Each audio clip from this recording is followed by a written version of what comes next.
الحمد لله وكفى وسلام على عباده الذين اصطفى أما بعد فأعوذ بالله من الشيطان الرجيم بسم الله الرحمن الرحيم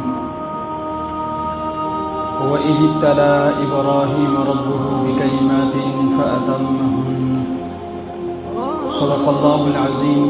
وقال النبي صلى الله عليه وسلم من أحيا ليلة الفطر وليلة الأضحى لم يمت قلبه يوم تموت القلوب او كما قال عليه الصلاة والسلام. معزز سامعین، یہ مہینہ ماہ ذی الحجہ کا سال بھر کے اسلامی مہینوں میں سب سے افضل مہینہ ہے. پھر اس مہینے میں سے بھی جو پہلا عشرہ ہے یہ باقی دنوں کی نسبت اس مہینے کے باقی دنوں کی نسبت بہت زیادہ اہمیت اور فضیلت کا حامل ہے.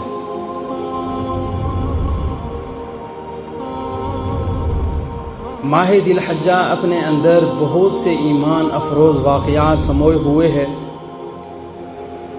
ان ایمان افروز واقعات میں سے ایک واقعہ وہ ہے جو سورۃ الصافات کے اندر اللہ تعالی نے ذکر کیا ہے کہ کس طرح ابراہیم علیہ السلام نے اپنے بیٹے حضرت اسماعیل علیہ السلام کی قربانی دی.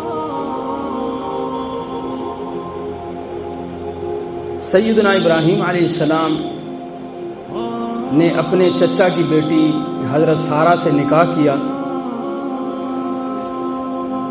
عمر 86 سال کی ہو گئی، اولاد نہیں تھی. حضرت سارہ نے کہا کہ آپ ہاجرہ سے نکاح کر لیں، اللہ تعالیٰ اولاد دے دیں گے.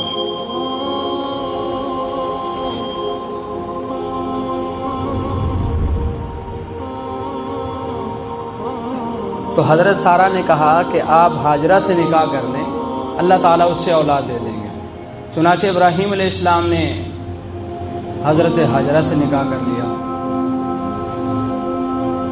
چنانچہ جب بیٹا پیدا ہوا، اللہ تعالیٰ نے اولاد دی تو اس کا نام اسماعیل رکھا گیا اور اس وقت عمر 86 سال تھی.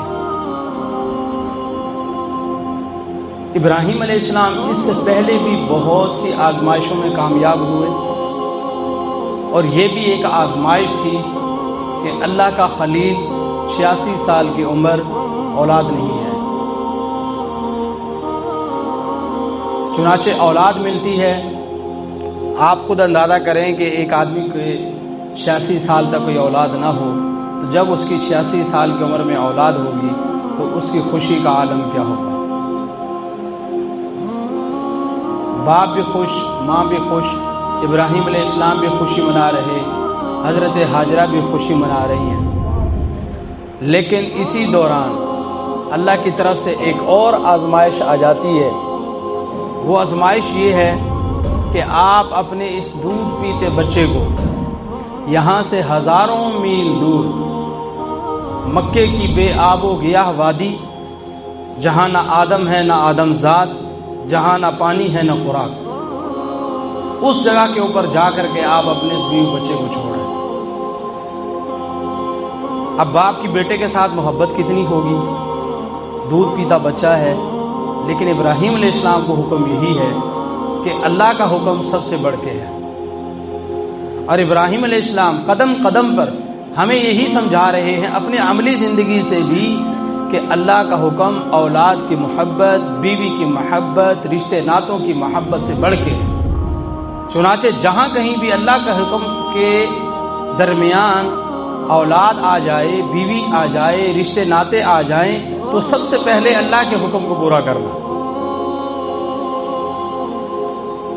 چنانچہ اپنی بیوی کو لیا، بیٹے کو لیا اور مکہ کی ایک ایسی سرزمین کے اوپر چھوڑ کے چلے گئے جو بالکل بیابان ہے، جنگل ہے، جنگل نہیں صحرا ہے.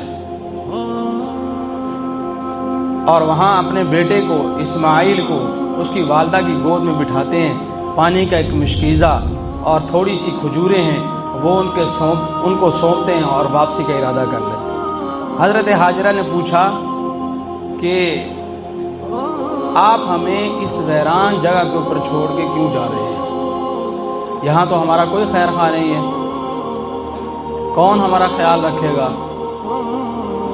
ابراہیم علیہ السلام نے کوئی جواب نہیں دیا اور مسلسل واپسی کی تیاری کی۔ پھر حضرت ہاجرہ نے کہا کیا آپ کو اللہ نے یہ حکم دیا ہے؟ تو ابراہیم علیہ السلام نے کہا جی بالکل، مجھے اللہ نے حکم دیا ہے۔ تو پھر حضرت ہاجرہ نے کہا اگر اللہ کا حکم ہے تو وہ ہمیں ضائع نہیں کرے گا۔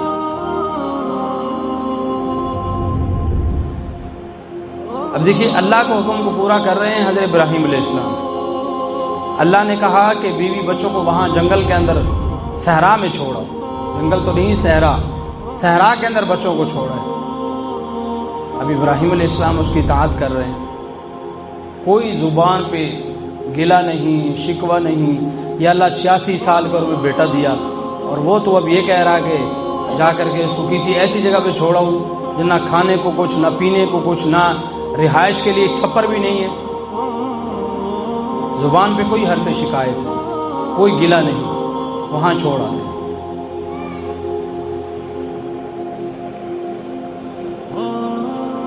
اب جس رب کے حکم پر ابراہیم علیہ السلام اپنے بچوں کو اور بیوی کو چھوڑ کے گئے تھے، اس کے بھروسے ہی واپس ہو لیے۔ چنانچہ روایت میں آتا ہے ابراہیم علیہ السلام جب اپنے بیوی بچوں سے اوجھل ہو گئے تو پھر اللہ تعالیٰ سے دعائیں کی، اور وہ دعائیں قرآن کریم میں بھی مذکور ہیں۔ پھر اللہ نے اس ویران جگہ کو، اس صحرا کو ایسا شہر بنایا کہ جتنا رش اس وقت پوری دنیا میں اس شہر مکہ میں ہوتا ہے، دنیا بھر میں کہیں نہیں ہوتا۔ تو اللہ تعالیٰ یہ بتا رہے ہیں اگر میری خاطر تم آبادی چھوڑ کے صحرا میں بھی جا بسو گے تو میں اس صحرا کو بھی 4 چاند لگا دوں۔ ابراہیم علیہ السلام سے واپس ہوتے ہیں، اب وہ بچہ اکیلا ماں کی تربیت میں ہے، اسماعیل علیہ السلام۔ کچھ دن گزرے، پانی ختم، وہ جو کھجوریں تھی وہ بھی ختم۔ اب ماں کی ممتا سے رہا نہ گیا، اب کبھی وہ صفا کی طرف دوڑے تو کبھی مروہ کی طرف، کبھی صفا پہاڑی پہ کبھی مروہ پہاڑی پہ، کبھی آسمان کی طرف دیکھیں تو کبھی بچے کی طرف۔ چنانچہ 7 چکر انہوں نے لگائے تو دیکھا کہ بچے کے پاؤں کے نیچے، ایڑیوں کے نیچے پانی پھوٹ پڑا ہے۔ چنانچہ وہاں سے پانی پیا، بچے کو پلایا اور منڈیر اس کے گرد لگانے لگی۔ ظاہر ہے وہ پانی تو ابل رہا تھا مسلسل، کیا منڈیر لگنی تھی وہاں؟ تو پھر فرمایا زم زم، رک جا رک جا رک جا، تو اسی لیے اس کا نام بھی پھر زمزم ہی پڑے گا، پانی کا نام۔ تو وہ پانی وہاں پر اللہ تعالی نے میسر کر دیا۔ والد ایسے کہ اللہ کو راضی کرنے کے لیے ساری قربانیاں دینے کے لیے تیار، ماں ایسی صابرہ کہ بالکل شکوہ نہیں اپنے شوہر سے۔ اس ماں کی گود میں پلنے والے اسماعیل علیہ السلام کے صبر کا عالم کیا ہے، اور وہ بچہ پھر کیسے تربیت پاتا ہے ماں کی گود میں، اس کا تذکرہ سورۃ الصافات میں اللہ نے کیا کہ جب رب هب لی من الصالحین، ابراہیم نے دعا کیا ہے اللہ مجھے نیک اولاد عطا فرما۔ اس آیت کے اندر یہ سبق بھی موجود ہے کہ جو لوگ اولاد اللہ سے مانگتے ہیں وہ صرف اولاد نہ مانگے بلکہ نیک اولاد مانگے۔ صرف اولاد کا حاصل ہو جانا کوئی کمال نہیں، اگر وہ اللہ اور اس کے رسول کے خلاف زندگی گزارنے والی ہو، والدین کی ہی نافرمان ہو، تو آدمی تو خود بد دعائیں دے گا اس بچے کو، اس بیٹے کو، اس بیٹی کو، اور بلکہ یہ کہے گا کہ اس سے تو میری اولاد نہ ہی ہوتی تو اچھا تھا۔ تو اس سے بہتر یہ ہے کہ اللہ تعالیٰ فرماتے ہیں کہ جب اولاد اللہ سے مانگو تو یہ کہو ربی هب لی من الصالحین، یا اللہ نیک اولاد عطا فرما۔ تو پہلا کام تو یہی ہے، اور پھر دعا پہ گزارا نہیں کرنا بلکہ اس کی تربیت بھی کرنی ہے۔ فبشرناہ بغلام حلیم، اللہ کہتے ہیں ہم نے ابراہیم علیہ السلام کو خوشخبری دی ایک حلم والے، صبر والے، بردبار بیٹے کی کہ ہم تمہیں بیٹا عطا فرمائیں گے۔ فلما بلغ معه السعي قال يا بني إني أرى في المنام أني أذبحك فانظر ماذا ترى قال يا أبت افعل ما تؤمر ستجدني إن شاء الله من الصابرين۔ اب اسماعیل اسلام ماں کی گود میں پل رہے ہیں، بڑے ہو رہے ہیں۔ ابراہیم علیہ السلام بھی کافی عرصے کے بعد چکر لگانے آتے ہیں اور اپنے بیوی بچوں کو دیکھ جاتے ہیں۔ پھر وہ جو اللہ نے ذمہ داری لگائی تھی ملک شام چلے جاتے، دعوت و تبلیغ کا کام کرتے رہے۔ اس میں یہ مسئلہ بھی موجود ہے، بہت سے لوگوں کو یہ گلہ ہوتا ہے، شکوہ، کہ وہ تبلیغی جماعت والے سال سال گھر سے باہر رہتے ہیں۔ اگر بیوی راضی ہو جائے اس بات پر کہ وہ سال کے لیے باہر جانا چاہتا ہے دین کے لیے تو کوئی حرج نہیں ہے۔ ابراہیم علیہ السلام کا واقعہ اس کی زندہ مثال ہے۔ اور پھر یہ اعتراض صرف جماعت والوں پہ ہوتا ہے، وہ لوگ جو کمانے کے لیے 10 سال باہر ہوتے ہیں ان پہ کوئی اعتراض نہیں، کیونکہ دین کا کام ہضم جو نہیں ہوتا خود تو کرنا نہیں، اور جو کر رہے ہیں ان سے اب جلن ہوتی ہے، تو اس لیے بھی اب جماعت والے سال سال باہر کیوں رہتے ہیں۔ تو ابراہیم علیہ السلام آتے ہیں، چکر لگا جاتے ہیں۔ جب ابراہیم علیہ السلام بڑے ہو گئے، حضرت اسماعیل علیہ السلام بڑے ہو گئے، مفسرین نے لکھا ہے کہ ان کی عمر 13 سال کی تھی۔ فلما بلغ معه السعي، قرآن یہ کہتا ہے جب وہ چلنے پھرنے کے دوڑنے کے قابل ہو گئے، بڑے ہو گئے، جوان ہو گئے، تو ابراہیم علیہ السلام کو خواب آتا رہا مسلسل کہ آپ قربانی دیں، محبوب چیز کی قربانی دیں۔ ابراہیم علیہ السلام نے جانور قربان کیے، لیکن وہ خواب پھر بھی آ رہا ہے، تو وہاں آتے ہیں اپنے بیٹے کے پاس اور ساتھ لے چلتے ہیں اور اس کو یہ کہتے ہیں کہ میں نے خواب میں دیکھا ہے کہ میں تجھے ذبح کر رہا ہوں، انی اذبحک، میں تمہیں ذبح کر رہا ہوں، فانظر ماذا ترى، تیرا کیا خیال ہے۔ اب اللہ تعالیٰ چاہتے تو جبرائیل کو بھیج سکتے تھے، جبرائیل آ کے کہہ دیتے اللہ کا حکم ہے بیٹے کو قربان کریں، لیکن اللہ تعالیٰ نے خواب کے ذریعے بات بتلائی۔ دیکھیے خواب کے اندر کوئی بندہ تعویل کر سکتا ہے، بس مجھے خواب آ رہا ہے ڈراؤنا سا، بس ایسے ہی آتا رہتا، بس بندہ خواب میں بہانہ کر سکتا ہے خواب کا، لیکن جبرائیل اگر کوئی آ کے وحی کرے گا تو بندہ کو بہانہ تو نہیں کر سکتا۔ تو اللہ تعالیٰ نے ساری دنیا کے لوگوں کو دکھانا تھا کہ ہم نے ابراہیم کو خلیل ایسے نہیں بنایا ہوا۔ ابراہیم علیہ السلام بھی سمجھتے تھے کہ خواب حقیقت ہے، پھر اپنے بیٹے کو یہ خواب اس لیے سنا رہے ہیں کہ اس کا جو جواب ہے وہ بھی ساری دنیا کے لوگ سن لیں، کہ جب بچے کی تربیت ہوگی تو اس کا جواب پھر یہ نہیں ہوگا ابا تو پاگل ہو گیا معاذ اللہ۔ مطلب لوگ جانوروں پہ چھریاں پھیرتے ہیں گلے پہ، تو میری گردن پہ چھری پھیرنے کی بات، تو میرا باپ ہے کہ دشمن ہے۔ ابراہیم علیہ السلام نے بیٹے کا جواب ساری دنیا کے لوگوں کو سنوانا چاہتے تھے، کہا فانظر ماذا ترى، تیرا کیا خیال ہے یہ جو مجھے خواب آ رہا۔ قال اسماعیل علیہ السلام نے کہا یا ابتی، اے ابا جان، افعل ما تؤمر، جو آپ کو حکم دیا گیا آپ کر گزریے۔ اسماعیل علیہ السلام کہہ رہے ہیں جو آپ کو حکم ملا ہے وہ آپ کر گزریے، اس لیے کہ نبی کا جو خواب ہوتا ہے وہ وحی ہوتا ہے، اللہ تعالیٰ جو آپ کو حکم دے رہے ہیں آپ اس پہ عمل کریں۔ ستجدنی انشاءاللہ من الصابرین، انشاءاللہ آپ مجھے صبر کرنے والوں میں سے پائیں گے۔ جہاں ایک تو یہ بات کہی کہ انشاءاللہ میں صبر کروں گا، یعنی اپنے اوپر فخر نہیں کہ میں ابراہیم کا بیٹا ہوں اور میں ہاجرہ کا بیٹا ہوں تو میں بڑا تربیت یافتہ ہوں تو میں سب کچھ اپنے بل بوتے پہ کر لوں گا، نہیں، کہا اگر اللہ چاہے گا تو میں اس امتحان کو کامیابی سے پورا کر لوں گا، کامیاب ہو جاؤں گا اس امتحان میں۔ ایک تو انشاءاللہ کہا کہ انسان اپنے ہر کام کو اللہ کے سپرد کرے کہ اگر اللہ چاہیں گے تو یہ کام ہو جائے گا۔ یہی بات سورۃ الکہف میں نبی کریم صلی اللہ علیہ وسلم کو کہی گئی کہ وَلَا تَقُولَنَّ لِشَيْءٍ إِنِّي فَاعِلٌ ذَلِكَ غَدًا، اے میرے محبوب آپ یہ کہا کریں جب بھی کوئی کام کے متعلق بات کرنی ہو یا ویسے ہی کوئی بات کہنی ہو تو یہ کہا کریں انشاءاللہ میں کل کروں گا، انشاءاللہ کا لفظ آپ ضرور کہا کریں، یعنی اپنے اوپر اعتماد نہ ہو بلکہ اعتماد اللہ کی ذات پہ ہونا چاہیے، بھروسہ اللہ کی ذات پہ۔ دوسری بات اسماعیل علیہ السلام نے یہ نہیں کہا کہ میں صبر کروں گا، بلکہ کہا آپ مجھے صبر کرنے والوں میں سے پائیں گے، یعنی کوئی میں انوکھی کوئی چیز نہیں کر رہا یا اکیلا ہی میں صبر نہیں کروں گا، بلکہ بہت سے اللہ والے لوگ آئے ہیں، انبیاء آئے ہیں، نیک لوگ آئے ہیں جو صبر کرتے رہے، انشاءاللہ میں بھی ان کی طرح صبر کروں گا۔ مفتی شفیع صاحب رحمۃ اللہ علیہ معارف القرآن میں لکھتے ہیں یہ ان کا غایت ادب، غایت تواضع، حد درجے کی عاجزی اور انکساری اسماعیل علیہ السلام۔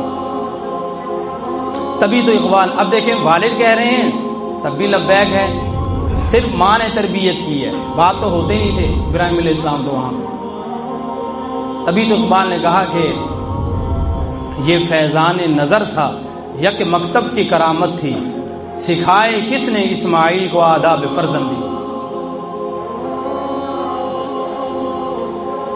بہت سی عورتیں یہ بھی کہتی ہیں کہ جی باپ گھر میں نہیں ہوتا، بچوں کی تربیت کیسے کریں؟ تو انہیں سیکھنا چاہیے حضرت ہاجرہ سے کہ جب باپ نہ ہو تو بچوں کی تربیت کیسے ہوگی۔ ماں جب خود صابرہ شاکرہ ہوگی اور دین کے سلسلے میں وہ اللہ اور اس کے رسول کی تعلیمات پہ عمل کرنے والی ہوگی اور دین کے سلسلے میں اپنے خاوند کے قدم بقدم ہوگی تو پھر اولاد بھی اسماعیل جیسی ہوگی۔ ہمارے ہاں والد ہو یا والدہ موبائل سے نکلنے کا نام نہیں لیتے، فلمیں ڈرامے، دنیا کا کون سا اوٹ پٹانگ حرکت ہے جو ہم نہیں ہوتے، اور خواہش ہماری یہ ہے کہ ہمارے ہاں اسماعیل جیسے بیٹے پیدا ہوں جیسے اللہ نے ابراہیم علیہ السلام کو کہا۔ اسی طرح وہ عورتیں ہیں جو یہ کہتی ہیں کہ جی ان کا تو باپ ہی گھر میں نہیں ہوتا، بچہ بگڑ گیا، یا ان کا باپ تو سعودیہ ہوتا کماتا ہے، دبئی میں ہوتا کماتا ہے، یا وہ تو جماعت کے ساتھ گیا ہوا ہے اور پیچھے بچوں کی تربیت کا کوئی احساس ہی نہیں ہے۔ تو ان کے لیے بھی سبق ہے کہ کس طرح حضرت ہاجرہ نے اپنے بیٹے اسماعیل کی اکیلے تربیت کی، اور ایسی تربیت کر دی کہ جب باپ یہ کہتا ہے کہ میں تجھے خواب میں ذبح کر رہا ہوں، تیرے گلے پہ چھری چلا رہا ہوں، تو یہ کہتا ہے کہ آپ مجھے صبر کرنے والا پائیں گے، آپ اللہ کے حکم پہ عمل کر گزریں۔ فلما اسلم وتلہ للجبین، اللہ کہتے ہیں جب باپ بیٹے دونوں نے سرے تسلیم خم کر دیا اور ابراہیم علیہ السلام نے اپنے بیٹے کو پیشانی کے بل لٹا دیا، وتلہ للجبین، چھری رکھ دی گلے پہ، بیٹے نے گلا پیش کر دیا تو ونادیناہ ان یا ابراہیم، تو ہم نے صدا لگائی، ایک منادی نے اعلان کیا، اے ابراہیم قد صدقت الرؤیا انا کذالک نجزی المحسنین، تو نے خواب سچ کر دکھایا۔ اور یہ ایک آزمائش نہیں ہے، اللہ تعالیٰ کہتے ہیں وَإِذِ ابْتَلَىٰ إِبْرَاهِيمَ رَبُّهُ بِكَلِمَاتٍ، جب اللہ تعالیٰ نے ابراہیم علیہ السلام کو بہت سی باتوں میں آزمایا، فَأَتَمَّهُنْ، ساری باتوں میں پورے اترے۔ جہاں جہاں اللہ نے جیسے جیسے آزمائش میں ابراہیم علیہ السلام کو ڈالا، ابراہیم علیہ السلام نے خوش دلی سے اس آزمائش کو پورا کیا۔ آپ اندازہ کریں کیا اپنے بیٹے کے گلے پہ چھری پھیرنا آسان کام ہے؟ چاہے کسی بندے کے 50 بیٹے بھی ہوں، اور جس شخصیت کو 86 سال کی عمر میں ایک بیٹا ملا، 99 سال کے ہو گئے تو اس کو ذبح کرنے کا حکم آ گیا، جب وہ باپ کا سہارا بننا تھا، قوت بازو بننا تھا، تب اس کو یہ حکم ہو رہا ہے کہ اپنے بیٹے پر چھری پھیر دے، اس کا گلا کاٹ دے۔ اور جب شیطان نے حضرت ہاجرہ کو بہکانے کی کوشش کی کہ تیرا شوہر تو تیرے بیٹے کی گردن کاٹنے لے کے جا رہا ہے، تو انہوں نے کہا کہ اگر اللہ کا حکم ہے تو کوئی مسئلہ نہیں، یا مائیں ایسی ہوں گی اور باپ ایسے ہوں گے تو اولاد بھی اسماعیل علیہ السلام جیسی پیدا ہوگی۔ مائیں ٹک ٹاکر ہیں، سارا دن فیس بک اور یوٹیوب پہ بیٹھی رہیں، انسٹاگرام پہ بیٹھی رہیں، اور وہ یہ کہیں کہ ہمارے یہاں فرما بردار اولاد پیدا ہوگی۔ تو اسماعیل علیہ السلام کے واقعے میں بڑے اسباق موجود ہیں۔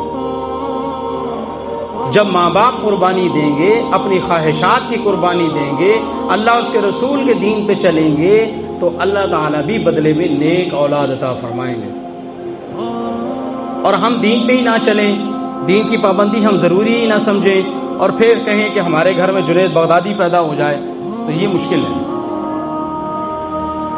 بہت سے لوگ یہ بھی کہتے ہیں نہیں ہمارے گھر کا ماحول خراب ہے، ہماری تو بستی والے کوئی اتنے اچھے نہیں ہیں، کیا کریں بس ہم بھی ویسے ہی۔ ابراہیم علیہ السلام نے جس گھر میں آنکھ کھولی وہاں بتوں کی فیکٹری تھی، بتوں کی پروڈکشن ہوتی تھی، خود ابراہیم علیہ السلام کے والد بت بناتے ہیں، فیکٹری کے مالک کے بت بن رہے ہیں صبح شام۔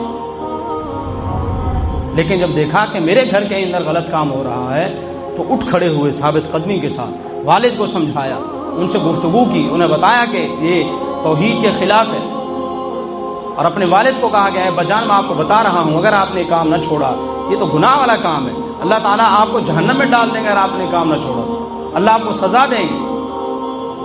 والد نے کہا تو میرے گھر سے نکل جا ورنہ میں تجھے پتھر مار مار کے مار دوں گا۔ قال سلام علیکم، ابراہیم علیہ السلام نے ابا کو کہا السلام علیکم، ابا تیرا راستہ جدا میرا راستہ جدا، میں تیری طرح اللہ کی نافرمانی نہیں کر سکتا، چھوڑ دیا اپنا گھر۔ آج جو ہم قربانی کرتے ہیں اس قربانی کے اندر بھی در حقیقت یہ سبق ہوتا ہے کہ اللہ کو راضی کرنے کے لیے ہم اپنی خواہشات پر چھریاں چلا دیں گے۔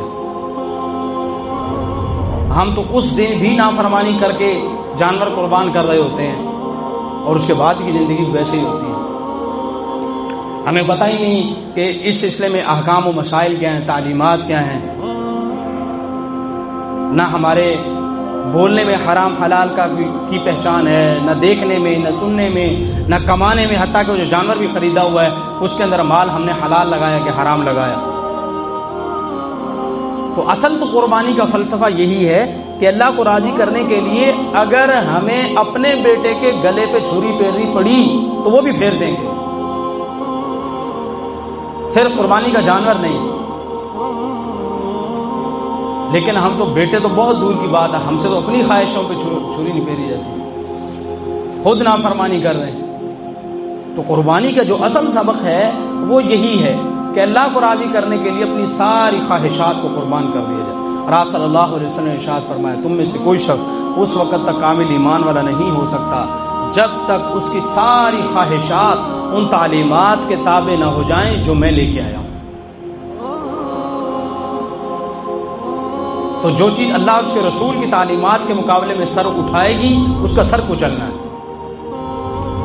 وہ ہماری خواہشات ہوں یا گھر والوں کی خواہشات ہوں۔ بہت سے لوگ کہتے ہیں ان کو جب کہا جائے بھائی یہ تو گناہ ہے، یہ تو رسم ہے شادی کی یا فوت کی کے اوپر یہ جو تم کام کرو گے تو رسم ہے خالصتاً، وہ جی کیا کریں بس بچے نہیں مانتے، وہ کیا کریں بس یہ بیوی نہیں مانتی۔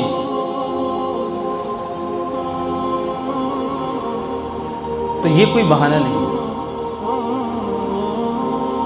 سارے راستے موجود ہیں، اس مسئلے کا بھی حل موجود اگر نہیں مانتے تو اس لیے میرے بھائیو قربانی کے اصل فلسفے کو ہم سمجھیں، اپنی خواہشات کو قربان کریں، اللہ اس کے رسول کی تعلیمات کو زندہ کریں اپنے گھروں میں، اپنی ذات میں، اپنے معاشرے میں، اپنے لوگوں میں، تو دین کے اوپر چلنے والے بنیں گے تو پھر اللہ تعالیٰ اسماعیل علیہ السلام اور اس کی والدہ کی طرح ایسا خطہ جہاں پہ کوئی بھی نہیں، نہ آبادی ہے، حتیٰ کہ پرندے بھی نہیں، پینے کو پانی نہیں، کھانے کو غذا نہیں، اللہ تعالیٰ نے اس آج بھی مکہ کے شہر میں 12 مہینے وہ کچھ موجود ہوتا ہے، وہ فروٹ موجود ہوتے ہیں جو کہ دنیا کے باقی کونوں میں نہیں ہوتے، حالانکہ وہاں پر وہ کاشت بھی نہیں ہوتے۔ ابراہیم علیہ السلام کے قربانیوں کے صدقے سعودیہ والے آج بھی کھا رہے ہیں۔ تو ہم قربانیاں دیں گے، ہماری نسلیں ان سے فائدہ اٹھائیں گی۔ سورۃ کہف کے اندر 16ویں پارے کا پہلا رکوع ہے، اس میں اللہ تعالیٰ فرماتے ہیں ہم نے خضر علیہ السلام کو کہا کہ 2 یتیم بچوں کی دیوار ہے اس کو ٹھیک کرو، اور اس کی وجہ اللہ نے ذکر کی کہ ان دونوں بچوں کا باپ جو تھا وہ بڑا نیک آدمی تھا، کان ابوہما صالحا، تو باپ کی نیکی کا اثر یہ ہے کہ وہ جو مال چھوڑ کے گیا اللہ نے اس کے مال کی حفاظت کے لیے خضر علیہ السلام کو بھیجا۔ جب ہم نیک ہوں گے ہماری نسلوں کا ایمان نہیں، اس کے مال و جان کی بھی اللہ حفاظت کرے گا، پھر چاہے خضر کو بھیجنا پڑے۔ اور ہم سمجھتے ہیں نہیں ہم ہی سب کچھ کریں گے بچوں کے لیے، نہ ہمارے ہاتھ کچھ ہے نہ ان کے ہاتھ کچھ ہے، نہ دین ہے نہ ایمان ہے نہ دنیا کی زندگی ہے۔ تو اس لیے اللہ پہ جب توکل ہوگا تو اللہ تعالیٰ پانی کے چشمے اور ایسا پانی، آب زمزم کے اوپر تو سائنس تحقیق کر رہی ہے، ایسا پانی جس کو فلٹریشن کی بھی ضرورت نہیں ہے، صاف کرنے کی ضرورت نہیں ہے، بیماریوں کے لیے شفا ہے، حدیث میں بھی آتا ہے اور سائنس بھی تسلیم کرتی ہے واقعی جس کو بیماری ہو زمزم کا پانی پیے اسے شفا ملتی ہے۔ دنیا کے کسی فلٹر پلانٹ سے آپ پانی بھر لائیں اس کی یہ خاصیت نہیں ہے۔ اور یہ پانی اس ابراہیم کی قربانی کے طفیل ملا کہ اللہ تعالیٰ نے اس کے ننھے سے بچے کی اتنی لاج رکھی کہ زمین پہ بچے نے ایڑی ماری، اللہ نے وہاں سے چشمہ نکال دیا۔ آج ہم بھی قربانیاں دیں گے، یہ اولاد جس کو ہم سمجھتے ہیں اگر ہم نے اس کو ڈاکٹر انجینئر نہ بنایا تو کہاں سے کھائیں گے؟ اسماعیل کے ایڑی سے اگر چشمہ نکل سکتا ہے تو اللہ ہماری اولاد کو بھی رزق دے سکتا ہے۔ ہم یہ سمجھتے نہیں اگر اللہ اس کے رسول کے طریقے پہ چلے، ان کو دین سکھایا، مولوی بنایا، حافظ عالم بنے، کھائیں گے کہاں سے؟ ڈاکٹر تو لوٹ مار کر کے کھا لے گا، میرا بیٹا کہاں سے کھائے گا؟ تو میرے بھائیو سمجھنے کی باتیں ہیں، اس لیے ہم دین پہ عمل کریں اور قربانی دیں۔ قربانی کے بغیر تو کچھ نہیں ہو سکتا۔ جو شخص جتنا بڑا مرتبہ چاہتا ہے اسے اتنی بڑی قربانی دینی پڑے گی، جتنی بڑی قربانی دے گا اتنا بڑا رتبہ ملے گا۔ اللہ سے دعا ہے اللہ تعالیٰ میری باتوں کو سمجھنے کی، ان کے عمل کی توفیق عطا فرمائے۔ اما علینا الا البلاغ۔